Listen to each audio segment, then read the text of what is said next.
Mr. Ford, Secretary Dillon, Mr. Fowler, Mr. Saunders, Mr. Wilde, Mr. Baker, my old chaplain, ladies and gentlemen. I want to welcome you to Washington, express my appreciation to you for making this journey for this particular purpose. I admire your concern for the nation's business as well as for your own. The bill you're here to support is the most important domestic economic measure to come before the Congress in the past 15 years, and I believe that its passage is essential to the health and growth of our economy in this decade. Its benefits are not limited to any one segment of our society. If it is defeated, diluted, or unduly delayed, the adverse consequences would be felt by every American family and business in this country. It is not a partisan measure, and this is not a partisan gathering. It is a bill which, if it is to be fully effective, must be passed this year without restrictive amendments, and I believe with your help that this can be done. There is no need before this audience to describe in detail the tax reduction features that you well know. The essential figures to bear in mind are these. The bill provides for a total net tax reduction of $11 billion a year, of which $8.7 billion would go to individuals and $2.3 billion to corporations. This is in addition to the $2.25 billion reduction in corporate tax liabilities brought about last year through depreciation reform and the investment tax credit. These proposed reductions would be effective in two stages. 2/3 of the individual reduction, or $5.6 billion, and more than 1/2 of the corporate reduction, or $1.4 billion, or a total of $7 billion, would go into effect in January 1st, 1964, less than 4 months from today. The balance would be effective a year later. There is also no need to convince this group of the importance of this bill to our economy.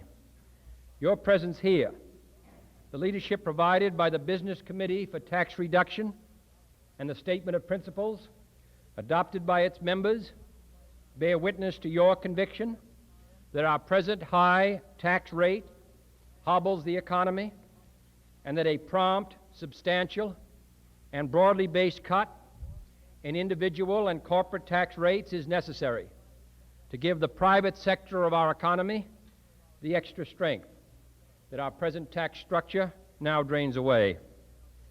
Even after 2.5 years of steady advance, manufacturing in this country today is still operating at only 87% of capacity. Business fixed investment is still below 10% of our total output, and unemployment for the 70th straight month is still above 5%. You know as well as I what this has done to your market for goods and services. You know as well as I that this nation must create new jobs by one means or another. Jobs for workers replaced by automation. Jobs for those displaced from the farms. Jobs for young people leaving our schools. Jobs to ease the problem of race relations and youth delinquency and labor unrest, and even those who drive now for the 35-hour week. And this bill reflects a conscious decision to give a major responsibility and opportunity to American business to meet those needs through private means. This bill is only a part, but an essential part, of an overall economic program. We are simultaneously taking steps designed ultimately to balance our international payments and our budget, and above all, to balance our economy at levels of full employment and production. Tax reduction is essential to the achievement of all of these goals. By increasing our productivity and our competitive ability, and by increasing the attractiveness of investing at home instead of abroad, it will help us improve our balance of payments. By expanding consumption and investment, it will help us create more jobs. By removing a restrictive brake on national growth and income, it will work against the recurrent forces of recession. And by reducing the costly drain of unemployment and recession, while expanding our national income and tax revenues, it will, combined with an ever stricter control of expenditures, reduce and eventually end the pattern of chronic budgetary deficits. Despite all of these advantages, despite the fact that our economy today is advancing partly in anticipation of a substantial tax cut, there are those who, for reasons of their own, oppose this bill, and their opposition warrants our attention. If they are unable to defeat the bill openly, or to find enough members of the Congress willing to oppose it directly, their strategy apparently will be twofold. First, to delay the bill's passage until sometime next year, and second, to amend it in such a way as to prevent it from becoming fully effective in the absence of some other fiscal event, such as a reduction in next June's estimated net debt. Either one of these moves would seriously undermine the gains already made, as well as those we hope to make. Either one of these moves would dilute, if not imperil, the benefits this bill offers the nation. The disadvantages of delay are apparent. I have said since last December that this was the year for tax reduction. Inflationary pressures are in check. No major military crisis strains our resources. Our most pressing economic problems are underinvestment, unemployment, and our balance of payment deficit. The sooner this bill is enacted, the sooner it will begin stimulating investment, enlarging employment, and improving our balance of payments. This bill, moreover, is insurance, recession insurance, and the prudent man does not tempt fate unnecessarily by delaying his acquisition of insurance. Excluding war years, this nation has had a recession on the average every 42 months since the Second World War, or every 44 months since the end of World War I. By January, it will have been 44 months since the last recession began. I do not say that a recession next year is either inevitable without a tax cut or impossible with one. But I do know that the prompt enactment of this bill, making certain both immediate and prospective tax reduction, will improve business conditions, increase consumer and investment incentives, and make the most of the anti-recession thrust that this tax cut can provide. To wait until next year, even though the effective date of January 1st could be retained on a retroactive basis, would be to court uncertainty, inadequacy, and perhaps total failure. For at the beginning of each year, even in a second session, the mills of the Congress grind slowly. And I do point out again that a conservative British government, facing a more serious domestic deficit than we now face, facing a more serious international balance of payments problem than we now face, came forward with a larger tax cut based on their national wealth and their per capita population than we are now proposing, and passed it in the month of April, a few weeks after it was first put forward. And we've been talking about this matter now for more than 9 months. Next year, there may be new pressures to hold off until some new crisis is passed, or some new economic trend is made clear, or some other political event is behind us. For those who are opposed to this bill, the time will never be right. Delay, said the ancient Romans, is always fatal to those who are prepared. And this nation is prepared now for a substantial cut in taxes. The time to enact this bill is now, for the opportunity may not come again. The second strategy of those opposed to this bill is to make it dependent by law on other fiscal developments. For example, in the form offered in the committee earlier, and now put in a more intensive form this morning, it is to deny both individual and corporate taxpayers the $4 billion worth of second-stage tax cuts unless the net public debt on next June 30th is $304 billion or less. To some, this may sound harmless, inasmuch as this figure is only slightly less than that resulting from Treasury Secretary Dillon's own rough estimate of the current budget deficit. And I emphasize that there have been new proposals put forward which would lower this figure. This amendment was rejected the other day in the House Ways and Means Committee and should be rejected if offered again on the House floor for four fundamental reasons. One, the tax bill is needed on its own merits and should not be conditioned by other events. Two, should lagging federal revenues next summer make fulfillment of this condition impossible, that would be a clear sign to proceed with and not prevent the second stage of tax reduction. If our revenues are up, of course, it will be possible to reach, unless there is some international crisis, Secretary Dillon's goal. But if our revenues should be down because of an economic downturn, that would be the factor that would prevent the tax cut at the very time we might most seriously need it. Three, revenue, deficit, and debt estimates for the end of this fiscal year are necessarily uncertain at this time, depending as they do upon dozens of unpredictable contingencies to which this bill should not be tied. And fourth, this amendment would be self-defeating.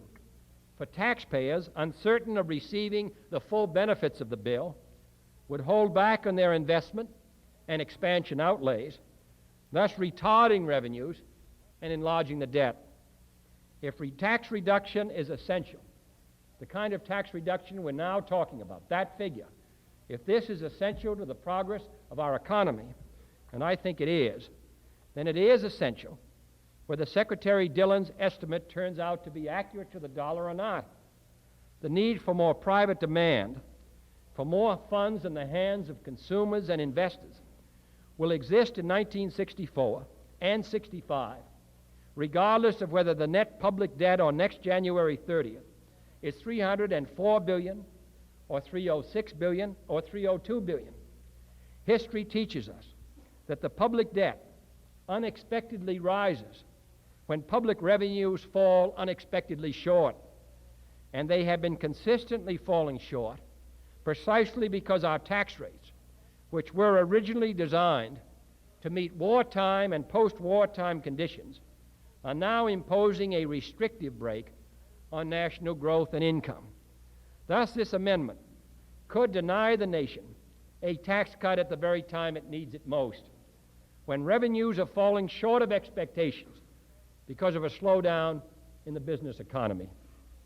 Secretary Dillon's rough estimate, moreover, is exactly that, a rough estimate, made at a time when the Congress has not completed action on legislation and appropriations for the current year. To require, as this amendment requires, that 11 months later his estimate must prove wholly correct is wholly unrealistic. Actually, the Secretary forecast a deficit for this fiscal year of $9.2 billion, which would, on the basis of the existing public debt, mean a net debt on next January 30th of $304.2 billion. This is an estimate both of what the Congress will do and what the economy will do. If it were exactly correct, this nation would lose a $4 billion economic boost because of a $200 million difference. Yet $200 million is not even 0.1% of our national debt. It is not even 1/2 of the amount we are likely to collect on June 30th alone. And while I always expect great things of Mr. Dillon, I do not expect the impossible. In the last 11 years, revenue estimates made at this time of year have only 3 times, in fiscal 1960, 62, and 63 come within $1 billion of the final actual figure. But at least on 3 of these occasions, 60, 62, and 63, it did. To allow the fate of a vitally needed tax reduction to be decided by the accuracy or the inaccuracy of a necessarily inexact prediction comes very close to resting the national economic welfare on a game of chance. Under these circumstances, how can any businessman or investor feel certain that there will be the second stage of the tax cut next June?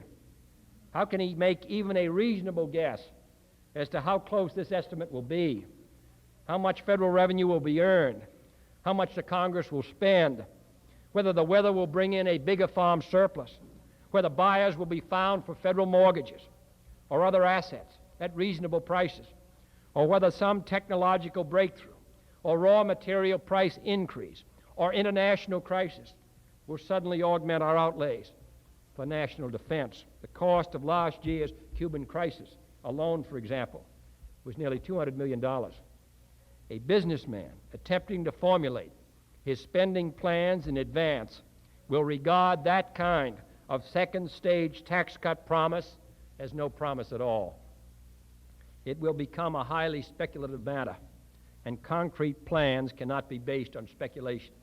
If we're going to do this job, we should do it and not attempt to hold back at this crucial moment. The businessman being less certain of his market and profits, therefore, he will not undertake as much expansion now. And this will not only shortchange the national economy, but increase the national debt. As former Treasury Secretaries Humphrey and Anderson pointed out, during the last administration, the debt limit does not and cannot control expenditures, for they depend upon the appropriations voted by the Congress and not on any arbitrary ceiling. This is not, let me make it clear, any argument over the desirability of expenditure control. This administration has pledged a tighter rein over expenditures, and we are fulfilling that pledge. Last January, I submitted a budget for fiscal 1964, which, except for defense, space, and interest charges, which are unavoidable, on the national debt, was lower in expenditures than the prior year, despite a steady growth in the nation's economy and population. Such a reduction had been attempted only 3 times in the 12 preceding years, and to help achieve it, we paid $6 billion from civilian agency budget requests. I have since recommended still further cuts to the Congress, and we now expect to conclude the fiscal year with a total well below that submitted last January. This administration is not opposed to expenditure control. On the contrary, we take pride in the fact that our budget expenditures for civilian agencies in the fiscal year just ended were $1.7 billion below the January estimates. We take pride in the fact, and I think this is important, we take pride in the fact that our debt, in terms of both dollars and percentage, rose last year at a considerably slower pace than the indebtedness of our nation's consumers, private business, and state and local government. We take pride in the fact that we have reduced the ratio of our federal civilian expenditures to national output and to the expenditures of state and local governments. We take pride in the fact that we have reduced the postal deficit. We reduced the cost of surplus food grain storage. We have reduced waste, duplication, and obsolescence in the Pentagon. And we have achieved economies in every government agency. And finally, we take pride in the fact that in each of the budgets I've submitted, expenditures other than those required for defense, space, and interest increased less than they did in the last 3 budgets of my predecessor. In addition to our efforts to restrict expenditures to those most urgently needed, we have pursued an intensive campaign to identify those existing programs which could be effectively carried out in the private economy. For example, substituting private for public credit whenever feasible. In the last fiscal year, over $1 billion of financial assets in federal portfolios were transferred to private holders. We have also sought to initiate or increase user charges to cover a more equitable share of the cost of services provided by the federal government, and to control federal civilian employment as well as expenditures. Last year, if federal civilian employment had increased at the same rate as population growth, it would have increased by 42,000. It actually increased by only 5,600 persons in the last 12 months, 1/8 the rate of the population growth, so that we ended the year with far fewer federal employees per 1,000 population than we began. To illustrate the significance of this accomplishment, let me point out that during the same period, state and local government employment grew by 300,000. Moreover, this administration pledges on an expenditure and debt control, unlike the amendment under discussion, have not been limited merely to the past and present fiscal years. In a recent letter to the Chairman Mills of the House Ways and Means Committee, I repeated my pledge to achieve a balanced federal budget in a balanced, full employment economy, to exercise an even tighter rein on federal expenditures, limiting outlays to those that meet strict criteria of national need, and consistent with these policies, as the tax cut becomes more fully effective, as the economy climbs towards full employment, to apply a substantial part of the increased tax revenues towards a reduction in our budgetary deficits. Assuming enactment of the pending tax bill, I expect, in the absence of any unforeseen slowdown in the economy or any serious international contingency, to be able to submit next January a budget for fiscal 65, envisioning an estimated deficit below that most recently forecast for fiscal 64.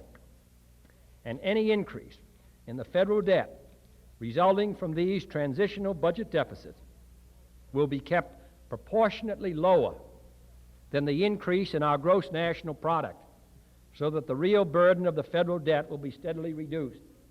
We talk so much about the debt that we do not realize what has happened to the wealth of this country. You gentlemen are familiar with the statistic that the national debt was about 120% of our gross national product 15 years ago, and now it's dropped to 55%, so great as our wealth increased, and every year is dropping in proportion to the rise of our gross national product. Now, why this is so difficult for this country to understand, when every country in Western Europe has understood it so clearly, and when the British government, as I say, under a conservative administration, was subject to criticism only because it may not have done enough in April in the way of a tax reduction, I find it difficult to see why we should fight this battle out when we have 4 million people out of work, and when we realize that by one means or another, we're going to have to put them back to work. And it's not merely a question of taking care of that supply of unemployed people, but all of the hundreds and thousands who are pouring out every day and week into the labor market who must also find work. They're going to find jobs of one kind or another. We are offering a means of doing it. If this program isn't successful, then other means must be suggested. And it seems to me that those who are interested in the development of the private economy, those who are interested in a responsible growth of our economy, those who are interested in containing our balance of payment problems, those who are interested in preventing another recession, should favor this bill this year. The fact of the matter is, and you are also familiar with this, that in 1958, it was expected when the budget was sent up that there would be a $500 million surplus. And yet we ended up that year, as you remember, with a $12.5 billion deficit. The reason was the 58 recession. Now, do we have to have another recession to prove this lesson to us and to learn it the hard way? And this idea of attempting to prevent the passage of this bill, to stretch it out, to put an artificial debt limit, which of course restricts programs, particularly in the national sphere of security, because nearly every other program is tied into legislation which will require the federal government to withhold, not pay its bills, and all the rest.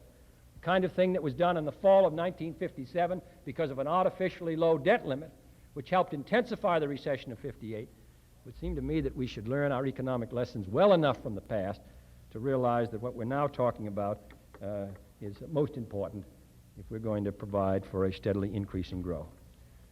A recession which would provide a deficit, which would provide a high unemployment, which would demand more radical solutions, which would intensify our balance of payment problem, offers no solution to anyone. So I think we ought to get this bill this year.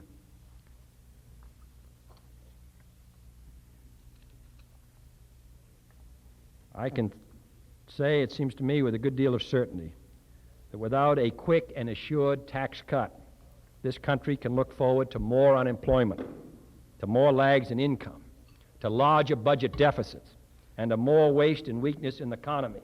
And that, in my opinion, is real fiscal irresponsibility. Without a tax cut, there is at present no prospect for reaching a balance, because every billion you cut federal expenditures would depress the economy by that extent. If you realize that the 1958 recession only resulted in a drop of $20 billion and the 1960 recession of only $5 billion, it shows how a relatively slight drop in our gross national product can produce substantial increases in unemployment and a substantial increase in the budget deficit. And that's why I think the kind of tax cut we're talking about can have a real significance in the state of our economy over the next 2 or 3 years. For all these reasons, the efforts of this organization and conference on behalf of the pending bill, I believe, are vital to the nation's future. I do not assume that every businessman here agrees with every provision of the bill, but after 7 months of intensive committee study, a fundamentally sound and strong program has been produced. It must be voted up or down on the floor of this House this month. Every month it is delayed costs this nation dearly in lost output, jobs, profit, and the increased danger of a downturn.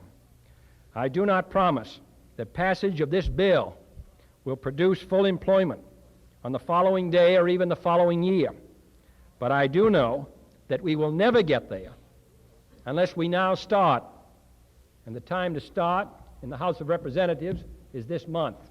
I thank you for coming to Washington. I recognize that this is a matter on which there is a good deal of strong feeling, but I don't think that there is any matter which is more important to us domestically, which has a greater interrelationship with all of the other domestic issues which so disturb our times as this bill.